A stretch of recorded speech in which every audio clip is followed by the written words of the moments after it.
നമസ്കാരം, ഇൻസൈഡിലേക്ക് സ്വാഗതം. ഈ മണ്ഡലകാലം ഒന്ന് കഴിഞ്ഞു കിട്ടട്ടെ, തൊട്ടു പിറകെ പ്രമുഖരായ പലരെയും തൂക്കുമെന്നാണ് SITയുടെ വീരവാദം. നിലവിൽ മണ്ഡലകാലമായതുകൊണ്ട് കനത്ത തിരക്കും അതുകൂടാതെ തന്ത്രിയടക്കം ചോദ്യം ചെയ്യുന്നതിലുള്ള ബുദ്ധിമുട്ടുമാണ് SIT സംഘം ബോധിപ്പിച്ചുകൊണ്ടിരിക്കുന്നത്. ഹൈക്കോടതി ശക്തമായി തന്നെ SITയുടെ കഴുത്തിന് പിടിക്കുന്ന സാഹചര്യം ഉണ്ടായതോടെ ED സംഘം സമാന്തരമായി അന്വേഷണം ആരംഭിച്ചതോടെ ഇനി ഒളിച്ചിരുന്നിട്ട് കാര്യമില്ല എന്ന് തന്നെയാണ് മനസ്സിലാകുന്നത്. ഇതുകൂടാതെ കേന്ദ്ര ഏജൻസികൾ ഒറ്റക്കെട്ടായി ഈ വിഷയം അന്വേഷിക്കാനെത്തുന്നുവെന്ന സൂചന കൂടി കിട്ടുന്നു. BJP കേന്ദ്ര മന്ത്രിതലത്തിൽ ശബരിമല വിഷയം വലിയ തോതിൽ തന്നെ പ്രഷർ നൽകാൻ തീരുമാനമെടുത്തു കഴിഞ്ഞുവെന്ന് വേണം മനസ്സിലാക്കാൻ. അങ്ങനെ കേന്ദ്ര സംഘം മല കയറുന്നു. ഇനി സാക്ഷികളൊക്കെ തന്നെ പ്രതികളായി മാറുന്ന കാഴ്ചയാണോ ഉണ്ടാകുന്നത്? മണ്ഡലകാലത്തിന് ശേഷം ശബരിമല തന്ത്രിയിൽ നിന്ന് മൊഴിയെടുക്കാനുള്ളൊരു നീക്കമാണ് പ്രത്യേക അന്വേഷണ സംഘം തീരുമാനിച്ചിരിക്കുന്നത്. തന്ത്രിമാരായ കണ്ഠരര് രാജീവര്, കണ്ഠരര് മഹേഷ് മോഹൻര് എന്നിവരിൽ നിന്നാണ് വീണ്ടും വിശദീകരണം തേടുന്നത്. വ്യക്തത വരുത്താനായി അന്വേഷണ സംഘം, SIT സംഘം അങ്ങോട്ടേക്ക് തിരിക്കുന്നത്. ഉണ്ണികൃഷ്ണൻ പോറ്റിയെയും ഗോവർദ്ധനെയും പരിചയമുണ്ടെന്നാണ് തന്ത്രിയുടെ മൊഴി. എങ്ങനെ പരിചയം? ഏത് തരത്തിലായിരുന്നു ആ പരിചയം? എന്തൊക്കെയായിരുന്നു ആ പരിചയത്തിൻ്റെ പുറത്ത് അവർ അവിടെ നിന്നും നേടിയെടുത്തിട്ടുള്ളത്? ഒരു ഭക്തനെന്ന നിലയിൽ ഗോവർദ്ധൻ ക്ഷണിച്ചതുകൊണ്ടാണ് ജ്വല്ലറിയിൽ പോയതെന്നാണ് കണ്ഠരര് മഹേഷ് മോഹൻര് പറയുന്നത്. അദ്ദേഹത്തിൻ്റെ മൊഴി വിശ്വാസ്യതയില്ല എന്ന് തന്നെയാണ് അന്വേഷണ സംഘത്തിലെ ഒരു വിഭാഗം സംശയിക്കുന്നത്.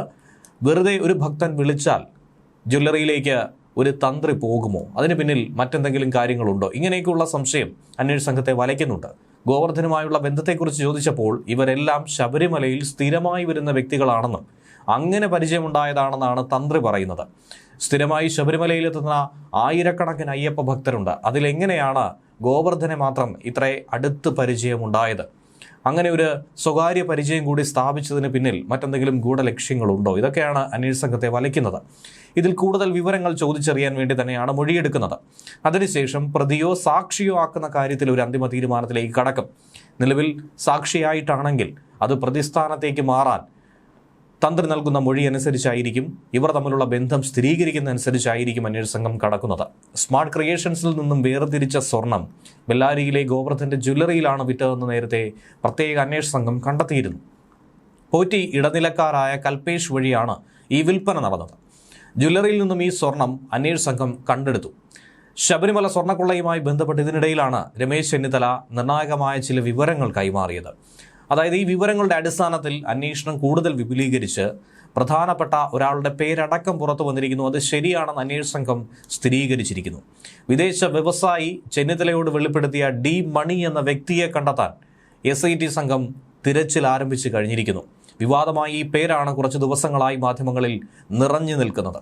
കൂടുതൽ വിവരശേഖരണത്തിനായി SIT പ്രത്യേക സ്ക്വാഡിനെ തന്നെ രൂപപ്പെടുത്തി ചെന്നൈയിലേക്ക് എത്തിച്ച് അന്വേഷണം നടത്താനാണ് ഉത്തരവിട്ടിരിക്കുന്നത്.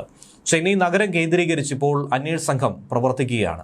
ഈ കേസുമായി ബന്ധപ്പെട്ട് ചെറുതും വലുതുമായി കിട്ടുന്ന വിവരങ്ങളൊക്കെ തന്നെ ക്രോഡീകരിച്ച് അത് കൃത്യമായി പരിശോധിച്ച് അത് ഈ കേസുമായി എങ്ങനെ ബന്ധപ്പെടുത്താമെന്നുള്ളതാണ് SIT നിലവിൽ തീരുമാനിച്ചിരിക്കുന്നത്. രമേശ് ചെന്നിത്തല ഉൾപ്പെടെയുള്ള രാഷ്ട്രീയ നേതാക്കൾ കൈമാറിയ രഹസ്യ വിവരങ്ങളൊക്കെ തന്നെ വിശദമായി അന്വേഷിക്കുമെന്ന് ഉദ്യോഗസ്ഥർ പറയുന്നുണ്ട്.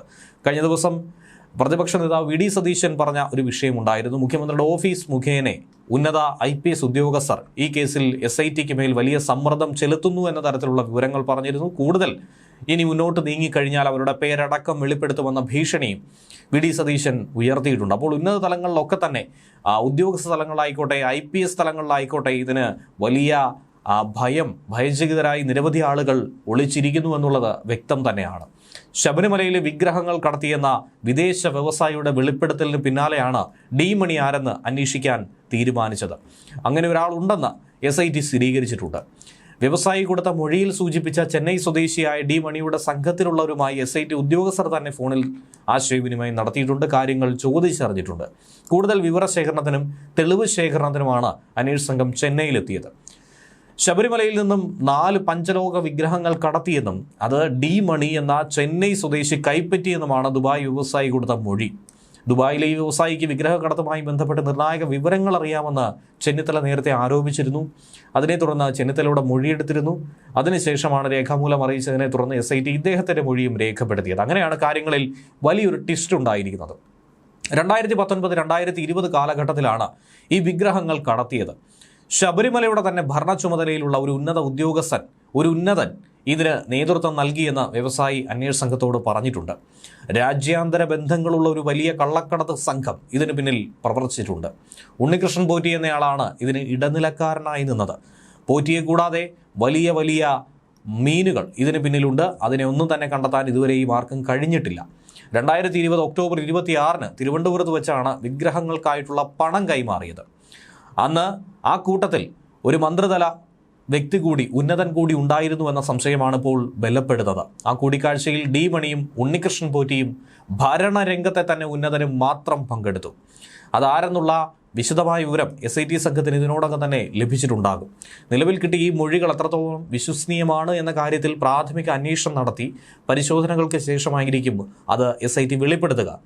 മണിയുമായി തനിക്കൊരു ബന്ധവുമില്ല എന്ന് പോറ്റി ആവർത്തിച്ചു പറയുന്നെങ്കിൽ പോലും ഇത് കണക്ട് ചെയ്യാനായി നിരവധി കാരണങ്ങളുണ്ട്. ഇനി ഡി മണി എന്ന് പറയുമ്പോൾ അതൊരു വിളിപ്പേരാണെന്നും ദാവൂദ് മണിയെന്നും ദുബായ് മണിയെന്നും ഒക്കെ തന്നെ ഇയാളെ അറിയപ്പെടാറുണ്ടെന്നും പലരും പറയുന്നു.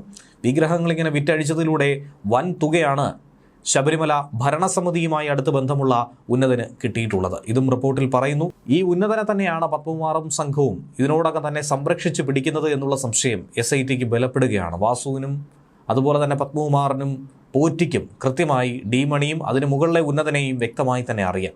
ഡി മണിയുടെ പ്രധാന സാമ്പത്തിക ഇടപാടുകളൊക്കെ തന്നെ ദുബായ് കേന്ദ്രീകരിച്ച് മുന്നോട്ട് പോകുന്നു. ഈ വിഗ്രഹങ്ങൾ വാങ്ങിയ ഇടപാടുമായി ബന്ധപ്പെട്ട വിവരങ്ങളും അന്വേഷണ സംഘത്തിന് ഇതിനോടകം തന്നെ കണ്ടെത്താൻ കഴിഞ്ഞിട്ടുണ്ട്. തിരുവനന്തപുരത്തെ ഒരു ഹോട്ടലിൽ വെച്ച് പഞ്ചലോഹ വിഗ്രഹങ്ങൾക്ക് വേണ്ടി പണം കൈമാറിയെന്നും അതിനായി ഡി മണി തിരുവനന്തപുരത്തെത്തി. വിമാനമാർഗമായിരുന്നു എത്തിയത്. ഇത്തരത്തിലുള്ള വിവരങ്ങളാണ് നിലവിൽ പുറത്തുവിട്ടിരിക്കുന്നത്. ഏറെ നിർണായകമായ വിവരങ്ങൾ. ഈ വിവരങ്ങളെക്കുറിച്ച് നിലവിൽ കേരളത്തിലെ പോലീസ് സംഘം മാത്രമല്ല, കേന്ദ്ര ഏജൻസിയും ഗുരുതരമായി തന്നെ നോക്കിക്കാണുന്നു. അന്വേഷിക്കേണ്ട സാഹചര്യം തന്നെയാണ് നിലവിൽ റിപ്പോർട്ട് ചെയ്യാനായി പോകുന്നത്. അതേസമയം 2019 ബോർഡ് അംഗങ്ങളായിട്ടുള്ള KP ശങ്കരദാസിനെയും N വിജയകുമാറിനെയും പ്രതിയാക്കുകയല്ലാതെ പോലീസിന് മുന്നിൽ മറ്റു മാർഗങ്ങളില്ല. പ്രതിയാക്കുമെന്ന നിർദ്ദേശം കിട്ടിക്കഴിഞ്ഞു. റിമാൻഡിലുള്ള ദേവസ്വം ബോർഡ് മുൻ അധ്യക്ഷൻ A പത്മകുമാറിന്റെ മൊഴിയുടെ അടിസ്ഥാനത്തിലാണ്, ആ മൊഴിയാണ് വിനയായി മാറിയത്. അതിന്റെ അടിസ്ഥാനത്തിൽ നടപടിയും എടുക്കും. A പത്മകുമാർ ദേവസ്വം ബോർഡ് പ്രസിഡന്റായിരുന്ന കാലയളവിലെ ഭരണസമിതിയിലെ അംഗങ്ങൾ കൂടിയായിരുന്നു ഇരുവർ. 3 അംഗ ബോർഡ് കൂട്ടായി എടുത്ത തീരുമാനത്തിന് തന്നെ മാത്രം പ്രതിയാക്കുന്ന തൊട്ടും നീതീകരിക്കാൻ കഴിയില്ല എന്നാണ് പത്മകുമാർ വാദം ഉന്നയിച്ചത്. ബോർഡ് തീരുമാനത്തിൽ ഇരുവർക്കും കൂട്ടുത്തരവാദിത്വമുണ്ട്. ഹൈക്കോടതിയുടെ കടുത്ത നിലപാട് സ്വീകരിച്ചതോടെ പ്രതിയാക്കാതെ ഇനി മറ്റു വഴിയില്ല എന്നാണ് നിയമോപദേശം കിട്ടിയിരിക്കുന്നത്. 2019 ദേവസ്വം ബോർഡ് ഉണ്ണികൃഷ്ണൻ പോറ്റിയുടെ അപേക്ഷയിൽ ചർച്ച നടത്തിയപ്പോഴും ഉദ്യോഗസ്ഥരുടെ ഫയൽ നീക്കവുമായി ബന്ധപ്പെട്ട് തീരുമാനത്തിലെത്തിയപ്പോഴും തന്നോടൊപ്പം ഉണ്ടായിരുന്ന മറ്റ് 2 അംഗങ്ങളും തന്നെ പിന്തുണയ്ക്കുകയായിരുന്നുവെന്നാണ് പത്മകുമാർ മൊഴി കൊടുത്തത്. ഈ സാഹചര്യത്തിൽ ഇരുവരെയും അറസ്റ്റ് ചെയ്യാനുള്ള സാധ്യത പ്രത്യേക അന്വേഷണ സംഘം തള്ളിക്കളയുന്നില്ല. കേസിൽ അറസ്റ്റ് ഭയന്ന് ദേവസ്വം ബോർഡ് മുൻ അംഗങ്ങളായിട്ടുള്ള KP ശങ്കരദാസും N വിജയകുമാറും കൊല്ലം വിജിലൻസ് കോടതിയിൽ മുൻകൂർ ജാമ്യാപേക്ഷ സമർപ്പിച്ചിട്ടുണ്ടായിരുന്നു. അതിനൊപ്പം ഹൈക്കോടതി വിധിക്കെതിരെ സുപ്രീം കോടതിയിലും ശങ്കരദാസ് ഹർജി കൊടുത്തു. വിഗ്രഹക്കടത്തുമായി ബന്ധപ്പെട്ട കാര്യങ്ങളിൽ ദേവസ്വം ബോർഡിലെ എല്ലാ അംഗങ്ങൾക്കും തുല്യ ഉത്തരവാദിത്തമുണ്ടെന്ന ഹൈക്കോടതി നേരത്തെ തന്നെ എടുത്തുകാട്ടിയിരുന്നു. ശക്തമായി തന്നെ അന്വേഷണ സംഘത്തെ വിമർശിച്ചിരുന്നു. ഇതിനെതിരെ എന്താണ് നടപടി സ്വീകരിക്കാത്തത്, എന്തുകൊണ്ട് പ്രതി ചേർക്കുന്നില്ല എന്നടക്കം ഹൈക്കോടതി ചോദിച്ചിരുന്നു. ശങ്കരദാസിലേക്കും വിജയകുമാറിലേക്കും അന്വേഷണം നീളാത്തതിനെക്കുറിച്ചാണ് പ്രത്യേക അന്വേഷണ സംഘത്തെ രൂക്ഷമായി വിമർശിച്ചത്. കോടതിയുടെ വിമർശന ശരങ്ങൾക്ക് പിന്നാലെ തങ്ങൾക്കെതിരെയും നടപടി ഉണ്ടാകുമെന്ന് ഇരുവർക്കും ഉറപ്പായി. ഇരു നേതാക്കളും കോടതിയെ സമീപിച്ചു. കട്ടളപ്പാളിയിലെ സ്വർണ്ണ കവർച്ചയുമായി ബന്ധപ്പെട്ട കേസിൽ ദേവസ്വം ബോർഡ് ഭരണസമിതി 8ാം പ്രതിയാണ്. കട്ടളപ്പാളികൾ ദേവസ്വം ബോർഡ് പ്രസിഡന്റെയും അംഗങ്ങളുടെയും അറിവോടെ പുറത്തു കൊണ്ടുപോയെന്ന പ്രത്യേക അന്വേഷണ സംഘം ഉണ്ണികൃഷ്ണൻ പോറ്റിയുടെ കസ്റ്റഡി അപേക്ഷയിലും പരാമർശിക്കുന്നുണ്ടായിരുന്നു. അപ്പോൾ ബോർഡ് അംഗങ്ങൾ എല്ലാവരും കൂട്ടുത്തരവാദിത്വം ഉണ്ടെങ്കിൽ എന്തുകൊണ്ട് 2 പേരെ മാത്രം സംരക്ഷിക്കുന്നു? 2019 മെയ് 18 കട്ടളപ്പാളികൾ അഴിച്ച് സ്വർണം പൂശാനായി ഉണ്ണികൃഷ്ണൻ പോറ്റിക്ക് കൈമാറിയത്. ന്യൂസ് ഡെസ്ക് മലയാളി വാർത്ത ഇൻസൈറ്റ്.